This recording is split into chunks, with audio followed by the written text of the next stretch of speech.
धोखा खाने के बाद लोग चाह कर भी किसी पर संपूर्ण प्रतिशत भरोसा नहीं कर पाते, यही सत्य है। मनुष्य का जीवन केवल उसके कर्मों पर चलता है। जैसा कर्म होता है वैसा उसका जीवन होता है।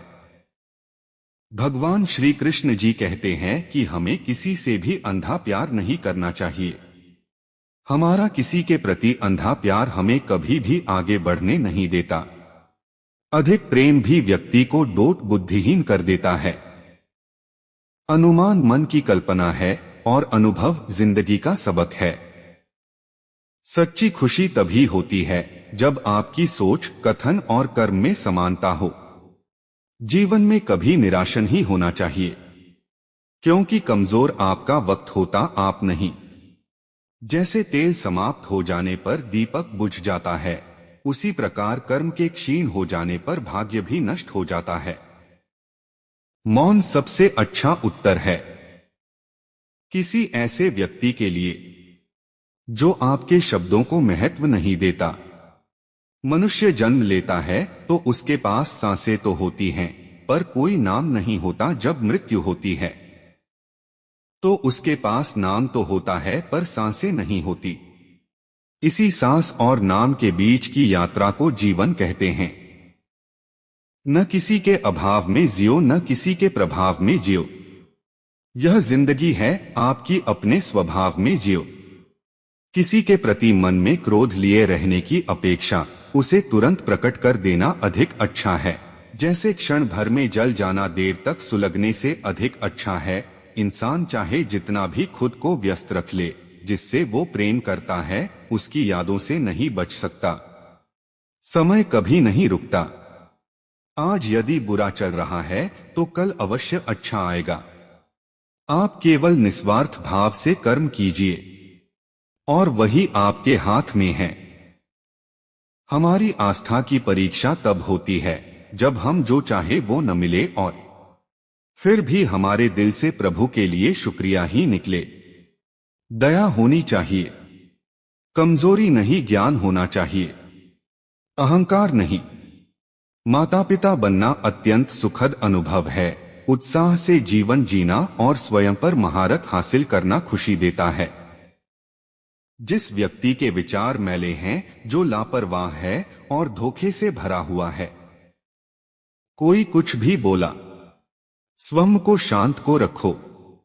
धूप कितनी ही तेज हो, समुद्र सुखा नहीं करते। मन की गतिविधियों, होश, श्वास और भावनाओं के माध्यम से भगवान की शक्ति सदा तुम्हारे साथ है और तुम्हें बस लगातार एक साधन की तरह प्रयोग कर सके सभी कार्य कर रही है। तुम उसके लिए शोक करते हो जो शोक करने के योग्य नहीं है, और फिर भी ज्ञान की बातें करते हो। बुद्धिमान व्यक्ति ना जीवित और ना ही मृत व्यक्ति के लिए शोक करते हैं। तुम अपनी पीड़ा के लिए संसार को दोष मत दो, अपने मन को समझाओ। तुम्हारे मन का परिवर्तन ही तुम्हारे दुखों का अंत है। अगर तुम अपना कल्याण करना चाहते हो तो सभी तरह के उपदेशों, सभी धर्मों को छोड़कर मेरी शरण में आ जाओ। मैं तुम्हें मुक्ति प्रदान करूंगा। सुख दुख का आना जाना सर्दी गर्मी के आने जाने के जैसा ही है, इसलिए इन्हें सहन करना सीखना ही उचित है। धर्म चाहे जो भी हो, अच्छे इंसान बनो। हिसाब हमारे कर्म का होगा, धर्म का नहीं। तुम्हारा मोहग्रस्त होकर अपने कर्तव्य पथ से हट जाना मूर्खता है, क्योंकि इससे ना तो तुम्हें स्वर्ग की प्राप्ति होगी और ना ही तुम्हारी कीर्ति बढ़ेगी। बुरा वक्त आपको जिंदगी के उन सच से सामना करवाता है जिनका आपने अपने अच्छे वक्त में कभी ख्याल भी नहीं किया होता है। किसी दूसरे के जीवन के साथ पूर्ण रूप से जीने से अच्छा है कि हम अपने समय के भाग्य के अनुसार अपूर्ण जिए। जीवन को भगवान से जोड़ दो, सब भगवान पर छोड़ दो। शांत रहना सही है, पर जब गलत हो तब नहीं। खुशियां मन की एक स्थिति है, बाहरी दुनिया से इसका कोई लेना देना नहीं है। जीवन ना कल में है ना आज में है, जीवन इस पल में है। इस पल का अनुभव ही जीवन है। हम दुनिया से कभी शांति नहीं पा सकते जब तक हम खुद अंदर से शांत ना हो। मनुष्यों को मोहमाया में पड़कर अपने कर्तव्य को नहीं भूलना चाहिए। मनुष्य की इच्छाएं अनंत है। यदि इच्छाएं पूरी नहीं होती तो क्रोध बढ़ता है, और इच्छा पूरी होती है तो लोभ बढ़ता है। इसलिए जीवन की हर स्थिति में धैर्य बनाए रखे तथा इच्छाएं सीमित रखे। अगर तुम अपना कल्याण चाहते हो तो सभी उपदेशों, सभी धर्मों को छोड़कर मेरी शरण में आ जाओ, मैं तुम्हें मुक्ति प्रदान करूंगा। कर्मयोगी अपने मन और बुद्धि की शुद्धि के लिए ही अपने शरीर, मन, बुद्धि और इंद्रियों के साथ आसक्ति रहित होकर कर्म करते हैं। हे अर्जुन, मैं सर्वज्ञ हूँ, मैं इस सृष्टि का रचनाकार हूँ। मैं भूत, वर्तमान और भविष्य के सभी प्राणियों को तथा उनके विचारों को जानता हूँ, किंतु वास्तविकता में कोई नहीं जानता है, ना ही समझता है। लोग कहते हैं अपनों के आगे झुक जाना चाहिए, किंतु सच बात तो यह है, जो अपने होते हैं वह कभी झुकने नहीं देते।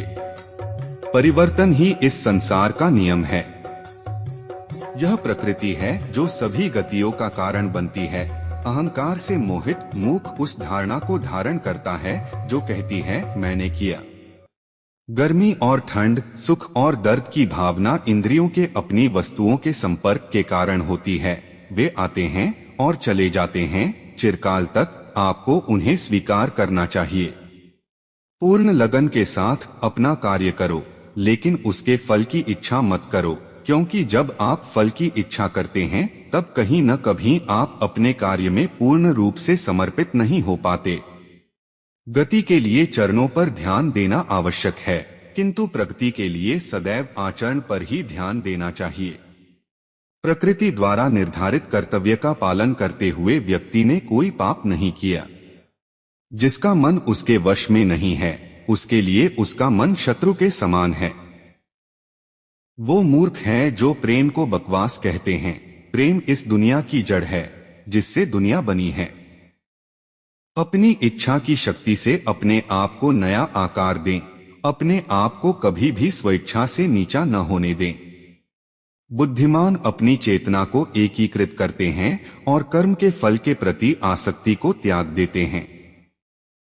मनुष्य अपने विश्वास से निर्मित होता है। जैसा वो विश्वास करता है वैसा वो बन जाता है। मन चंचल होता है, यह इधर उधर भागता है और किसी भी कार्य की एकाग्रता का दुश्मन है। लेकिन यदि यह व्यक्ति के वश में हो जाए तो इससे अच्छा कोई मित्र नहीं है। मन को एकाग्र करना जरूरी है, बस थोड़े से प्रयास और अभ्यास की जरूरत है। मेरे लिए न कोई घृणित है और न ही कोई प्रिय, न कोई निर्धन है और न ही कोई धनी। बस जो भक्ति भाव के साथ मुझे याद करते हैं मैं उनका हूँ और वो मेरे। कृष्ण कोट्स। श्री कृष्ण उन्हीं के हैं जो श्री कृष्ण के हैं। भगवान तो बस प्रेम भक्ति के भूखे हैं। जो भी उनकी भक्ति में ली होता है, जो भी प्रेम से उन्हें याद करता है, वो सदैव उसका कल्याण करते हैं। मैं हमेशा तुम्हारे साथ और तुम्हारे आसपास रहता है, चाहे तुम कुछ भी कर रहे हो। जब भी आप कोई बुरा कार्य करते हो या अच्छा कार्य करते हो, आपको लगता है कि कोई देख नहीं रहा, तो यहाँ श्री कृष्ण कहते हैं कि तुम जो कुछ भी कर रहे हो मेरी दृष्टि सदैव तुम पर है। इसलिए आप यह मत समझे कि आप अकेले हैं, आपके साथ श्री कृष्ण सदैव हैं। जीवन में आधे दुख इस वजह से आते हैं क्योंकि हमने उनसे आशाएं रखी जिनसे हमें नहीं रखनी चाहिए थी।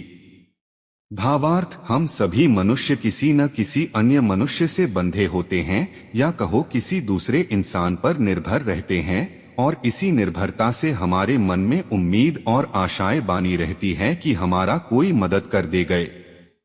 परंतु कई बार हम गलत इंसान से आशाएं या फिर उपेक्षा कर लेते हैं, जिसके वजह से हमें कई दुर्लभ और तकलीफों का सामना करना पड़ता है। हमें ऐसे समय में धैर्य से काम लेना चाहिए। जीवन में समय चाहे जैसा भी हो, परिवार के साथ रहो, सुख हो तो बढ़ जाता है और दुख हो तो बट जाता है। इस संसार में मूर्ख व्यक्ति, अधर्मी, अज्ञानी व नास्तिक प्रकृति का व्यक्ति मेरी शरण स्वीकार नहीं कर सकता। ज्ञानी व्यक्ति को कर्म के प्रतिफल की अपेक्षा कर रहे अज्ञानी व्यक्ति के दिमाग को अस्थिर नहीं करना चाहिए।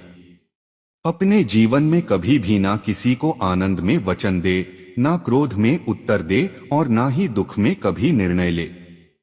किसी और का काम पूर्णता से करने से कहीं अच्छा है कि अपना काम करें, भले ही उसे अपूर्णता से करना पड़े। मैं ही इस सृष्टि की रचना करता हूँ, मैं ही इसका पालन पोषण करता हूँ और मैं ही इस सृष्टि का विनाश करता हूँ। जो कुछ हुआ अच्छे के लिए हुआ, जो हो रहा है अच्छे के लिए हो रहा है, जो होगा वह भी अच्छे के लिए ही होगा। जो अपने कर्म के फल के प्रति आसक्ति को नहीं छोड़ सकते, वे मार्ग से कोसों दूर हैं। अपनी इच्छा की शक्ति से अपने आप को नया आकार दें, अपने आप को कभी भी स्वेच्छा से नीचा न होने दें। इच्छा ही आत्मा की एकमात्र मित्र है और इच्छा ही आत्मा की एकमात्र शत्रु है। जिन्होंने खुद को जीत लिया है उनके लिए इच्छा एक मित्र है, लेकिन यह उन लोगों का दुश्मन है जिन्होंने अपने भीतर आत्मा को नहीं पाया है। सर्वोच्च वास्तविकता उन लोगों की चेतना में प्रकट होती है जिन्होंने खुद को जीत लिया है। शांत मन में ध्यान की गहराइयों में आत्मा स्वयं को प्रकट करती है। स्वयं के माध्यम से स्वयं को देखकर एक आकांक्षी पूर्णता के आनंद और शांति को जानता है। कोई भी जो अच्छा काम करता है उसका कभी भी बुरा अंत नहीं होगा, न तो यहाँ और न ही आने वाले युग में। गंभीर तपस्या और ज्ञान मार्ग से ध्यान श्रेष्ठ है। मुझ पर अपना मन लगाकर योग के अभ्यास से स्वयं को अनुशासित करो। मैं उन लोगों के लिए हमेशा मौजूद हूं जिन्होंने मुझे हर प्राणी में महसूस किया है। व्यक्ति जो चाहे बन सकता है यदि वह विश्वास के साथ इच्छित वस्तु पर लगातार चिंतन करे। मन बहुत चंचल है जो इंसान के दिल में उथल पुथल कर देता है। जैसे वे मेरे पास आते हैं वैसे ही मैं उन्हें ग्रहण करता हूँ। सभी पथ पार्थ मानव को मेरी ओर ले आते हैं। इंद्रियों से मिलने वाला सुख पहले तो अमृत जैसा लगता है, लेकिन अंत में यह विष के समान कड़वा होता है। जब ध्यान में महारत हासिल हो जाती है तो मन हवा रहित स्थान में दीपक की लौ की तरह अडिग रहता है। हे अर्जुन, तीनों लोकों में मेरे पाने के लिए कुछ भी नहीं है और नहीं कुछ ऐसा है जो मेरे पास नहीं है। मैं अभिनय करना जारी रखता हूँ, लेकिन मैं अपनी किसी जरूरत से प्रेरित नहीं हूँ। कर्म मुझ पर इसलिए नहीं टिकते क्योंकि मैं उनके परिणामों से जुड़ा नहीं हूँ। जो लोग इसे समझते हैं और इसका अभ्यास करते हैं वे स्वतंत्रता में रहते हैं। ज्ञान की भेंट किसी भी भौतिक भेंट से बेहतर है क्योंकि सब कामों का लक्ष्य आत्मिक बुद्धि है। जैसे आग की गर्मी लकड़ी को राख कर देती है, वैसे ही ज्ञान की आग सभी कर्मों को भस्म कर देती है। अपना काम हमेशा दूसरों के कल्याण को ध्यान में रखकर करें। अप्राकृतिक कर्म बहुत तनाव पैदा करता है। हर व्यक्ति का विश्वास उसकी प्रकृति के अनुसार होता है। मैं उन्हें ज्ञान देता हूं जो सदा मुझसे जुड़े रहते हैं और जो मुझसे प्रेम करते हैं। मेरी कृपा से कोई सभी कर्तव्यों का निर्वाह करते हुए भी बस मेरी शरण में आकर अनंत अविनाशी निवास को प्राप्त करता है। बुद्धिमान व्यक्ति कामुक सुख में आनंद नहीं लेता। जो कार्य में निष्क्रियता और निष्क्रियता में कार्य देखता है वह एक बुद्धिमान व्यक्ति है। मैं धरती की मधुर सुगंध हूँ, मैं अग्नि की ऊष्मा हूँ, मैं ही सभी जीवित प्राणियों का जीवन भी और मैं ही सन्यासियों का आत्मसंयम हूँ। तुम उसके लिए शोक करते हो जो शोक करने के योग्य नहीं है और फिर भी ज्ञान की बातें करते हो। बुद्धिमान व्यक्ति ना जीवित और ना ही मृत व्यक्ति के लिए शोक करते हैं। बुद्धिमान व्यक्ति को समाज कल्याण के लिए बिना आसक्ति के काम करना चाहिए। कर्म मुझे बांधता नहीं क्योंकि मुझे कर्म के प्रतिफल की कोई इच्छा नहीं। कर्म योग वास्तव में एक परम रहस्य है। कर्म उसे नहीं बांधता जिसने काम का त्याग कर दिया है। अपने अनिवार्य कार्य करो क्योंकि वास्तव में कार्य करना निष्क्रियता से बेहतर है। आत्मज्ञान की तलवार से काटकर अपने हृदय से अज्ञान के संदेह को अलग करके अनुशासित बनो। मनुष्य अपने विश्वास से निर्मित होता है। जैसा वो विश्वास करता है वैसा वो बन जाता है। इस जीवन में मनुष्य न तो कुछ खोता है और न ही कुछ व्यर्थ होता है। मन अशांत है और उसे नियंत्रित करना कठिन है, लेकिन अभ्यास से इसे वश में किया जा सकता है। केवल मन ही किसी का मित्र और शत्रु होता है। व्यक्ति या जीव का कर्म ही उसके भाग्य का निर्माण करता है। जब मानव अपने